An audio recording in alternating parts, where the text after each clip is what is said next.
आलो होतो 11:30 वाजता. त्यावेळेस पर्यवेक्षक मॅडम होत्या. त्यांना मी हालचाल रजिस्टर मागितलं.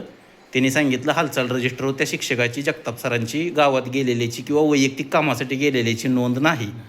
आता मी आलोय, तुम्ही मला हालचाल रजिस्टर दाखवताय का? आपण मुख्याध्यापक आहात, तोंडी सांगा साहेब. दाखवू शकत नाही. आणि ते म्हणजे 11 ते 5 या वेळेत वैयक्तिक कामासाठी गेलेले हे शासनाच्या नियमानुसार चालतं का? हां, चालायचा काय विषय ते काय मग ते वैयक्तिक कामासाठीच गेले ना. मग तुम्ही वैयक्तिक म्हणा असू दे.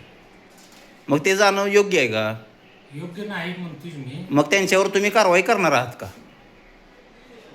तुम्ही तुमच्या पद्धतीने काय करायचं ते करा. तुमचा कायच अधिकार नाही का त्यांच्यावर? तुम्ही मुख्याध्यापक आहे म्हटल्यानंतर तुमच्या अंडरमध्येच त्यांची कामं येतात ना सगळी. मी कशी कारवाई करणार त्यांच्यावर? आता तुम्ही म्हणताय म्हणजे कार्यालयाचं प्रमुख तुम्ही आणि कारवाई मी सर्वसामान्य नागरिक कसा करणार त्यांच्यावर? मी फक्त तुमच्या निदर्शनास आणून दिलंय. कारवाई करायला मी एवढा मोठा असतो, मग कशाला तुमच्यापर्यंत आलो असतो कारवाई करण्यासाठी? तुम्ही कारवाई करणार आहात का नाही मला एवढं सांगा. तोंडी सांगा. कारवाईचा इथे प्रश्नच येत. मग ते वैयक्तिक कामासाठी ते गेलेलं चालतंय. त्यांचं काय आता थोडा प्रॉब्लेम काय बाबा दवाखान्यात गेला हां. त्यासाठी गेले असते. अहो मग हालचाल रजिस्टरला नोंद पाहिजे ना. शासनाचा GR काय आहे? फिरस्ती रजिस्टर शासनानं हालचाल रजिस्टर कशासाठी आणलं? म्हणजे शासन मूर्ख आहे का आपण नियम पाळत नाही ही आपली चुकी आहे? तुमच्या सोयीस्कर म्हणलं का सगळं नियम सारखं, आणि आमच्यासारख्यानं 4 RTI टाकलं इथं माहितीचा अधिकार, तर त्याला उत्तर देणं होत नाही तुम्हाला. त्याच्यामध्ये आम्ही तुम्हाला विद्यालय प्रशासनाला मानसिक त्रास देतो ना. विद्यार्थी हितास बाधा निर्माण करणं हा आमचा हेतू आहे. लेखी दिले तुम्ही मला तसं शाळेच्या लेटर पॅडवर. पण आर्थिक घोटाळा झाला आहे त्याची माहिती मागितली तर दिली नाही तुम्ही, का तर संस्था देऊ देत नाही.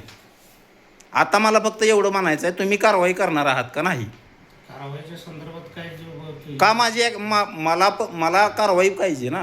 काय त्यांच्या रजा मांडतो तुम्ही. मांडा, मग मांडा, समोरासमोर होऊ द्या. मांडतो मांडतो म्हणून मग उद्या येऊन मला रजिस्टर बघावं लागेल, विचारावं लागेल.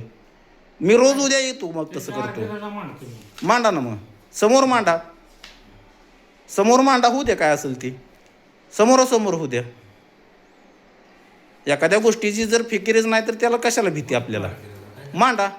शासनानं हालचाल रजिस्टर कशासाठी काढले? बरं साहेब, रजा मांडण्याशी नाही, पण मी शाळेतच होतो आणि माझ्याकडे बाहेरचा फोटो आहे तर. नाही रे, मी सांगतो की 10 तारखेला साहेब देना बँकेत 11:30 वाजता थिटे सरण होतं. वैयक्तिक कामानिमित्त गेले का कशासाठी गेले? शाळेच्या कामानिमित्त शाळेचंच काम. मग हालचाल रजिस्टरला नोंद दाखवा. पूरक म्हणून 10 तारखेला गेले ते मान्य आहे. देना बँक ऑफ बडोदामध्ये शाळेच्या कामासाठी मला हालचाल रजिस्टरला नोंद दाखवा की शाळेच्या कामासाठी Jagtap sir, bank of Baroda, शाखा रोपळे इथं थिटे सरण ते गेले होतं. थिटे सरांचं काय कॉलेज सुटलं होतं त्याच्यामुळे त्यांचा विषय नाही. पूरक जगताप सर गेले होते, याची मला हालचाल रजिस्टरला नोंद दाखवा. माझ्याकडे काय केलं साहेब मी तुम्हाला बोलत नाही. पहिली गोष्ट, तुम्ही मला मध्ये इंटरफिअर करू नका. मी तुम्हाला बोलत नाही साहेब. माझा तुमचा विषय चालू आहे. त्यांना प्लीज सांगा माझ्याशी काही वार्ता करायची गरज नाही. मी रजा मांडाई साहेब. आणि 10 तारखेला पण ते शासकीय कामानिमित्त गेले ते आपल्या संस्थेच्या म्हणल्यानंतर त्याची पण नोंद दाखवा. आज सोडा वैयक्तिक गेले, आजची रजा तुम्ही मांडचाल. 10 तारखेला मी बँक ऑफ बडोदाचं CCTV फुटेज सुद्धा काढले. 10 तारखेला साहेब काढले, अजून शाळा बी नव्हती, त्यांची पगार केली होती आपण. 11:30 वाजता ते गेलेले. पगार केली होती, त्यांच्या पगारीवर सह्या नव्हत्या, त्यामुळे पूरकसाठी आधी मी इन्स्पेक्शनला होतो. इन्स्पेक्शनला सोलापूर शिक्षण संस्थेचं, त्यामुळे त्यांच्या पूरकवर सही मांडा की साहेब रजा. आजची रजा मांडताय ना तुम्ही? मांडा की साहेब. आणि आज मांडा की. आज सुद्धा सर मी सकाळी वर्गातच कामाला आहे. मी फोटो काढलाय. सकाळच मी फोटो काढलाय. सकाळी त्यांनी हजेरी पत्रकात एंट्री केली ना, मला हजेरी पत्रकात किती वाजता एंट्री केली दाखवा. आणि बाहेर गेलेलं माझ्याकडे फुटेज आणि व्हिडिओ दोन्ही पण आहे, ते पण मी तुम्हाला सादर करतो. मग हे चालतं का? माझा हे नियम नाही का? साहेबाचं नियम आम्हालाच लागू का? तुम्हाला आम्ही काय बोललो साहेब मी तुम्हाला अजून हात जोडून सांगतो, मी तुम्हाला एक शब्दही बोलत नाही. तुम्ही मला बोलू नका. माझा वैयक्तिक साहेबांशी विषय आहे. माझ्याशी वैयक्तिक तुम्ही विचार- तुमचा विषय काय आहे? तुम्ही त्यांना माझं झाल्यानंतर बोला. मी तुम्हाला मध्ये बोलतोय का काय? माझा आणि त्यांचा विषय मी आणि ते साहेब बघू ना. आणि तुमचा बी नाही. मी ह्या विद्यालयाचं आता प्रमुख स्थान कोणाकडे आहे? हा. साहेबांकडे आहे. मग मी साहेबांनी मी बघतो ना. हो ना मग. हा, मग तुम्ही मला 5 मिनिटं इंटरफिअर करू नका साहेब. मला आधी रजा मांडा. रजा मांडा आधी, त्याशिवाय मी हालत नाहीत ना. व्हिडिओ शूटिंग बंद करत नाही. सरांच्या अर्धी राहतात. अर्धी कशी टाका साहेब? 11ला ते परत कशावरनं ते शाळेत आले फुटेज तपासाय सगळं तुम्ही. हा नाही, नाही, साहेब. मग वैयक्तिक कामानिमित्त गेले ना सकाळी दवाखान्यात जाऊन मग आता मांडा ना मांडा. हाप मांडा आणि 10 तारखेचं मला हालचाल रजिस्टर दाखवा. माझ्याकडे सीसीटीव्ही फुटेज आहे, बँकेचं आहे, माझ्या घरचं सुद्धा नाही. 10 तारखेचं पण मला हालचाल रजिस्टर बघायचं आता.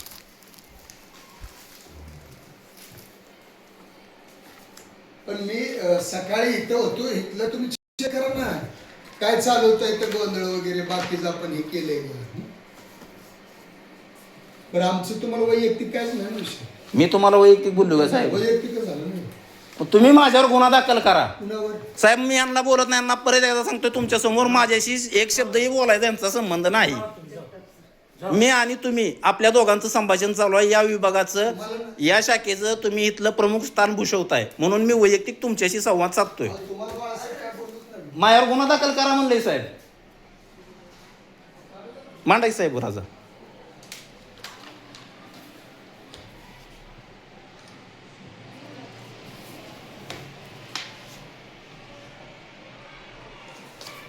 तुम्ही ह्याचा फोटो काढा. रजा मांडली नाही, मी व्हिडिओ चालू आहे माझं तोंड आहे पूर्ण.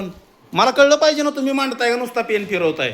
नरेंद्र मोदी सारखी तुम्ही साधी सही करण्याची ऍक्शन केली तर मी काय करू? मला कसं कळायचं तुम्ही रजा मांडलेली? माझ्याकडे पुरावा आहेत सगळं. शासकीय कामात तुम्ही कारवाई वेगळी करायला पाहिजे, पण तुम्ही आता अर्धी रजा मांडायला लागलाय. याची कारवाई वेगळी होती साहेब. यामध्ये शिक्षकाचं निलंबन पण होऊ शकतं, पण तुम्ही अर्धी रजा कशी मांडताय मला ते समज नाही.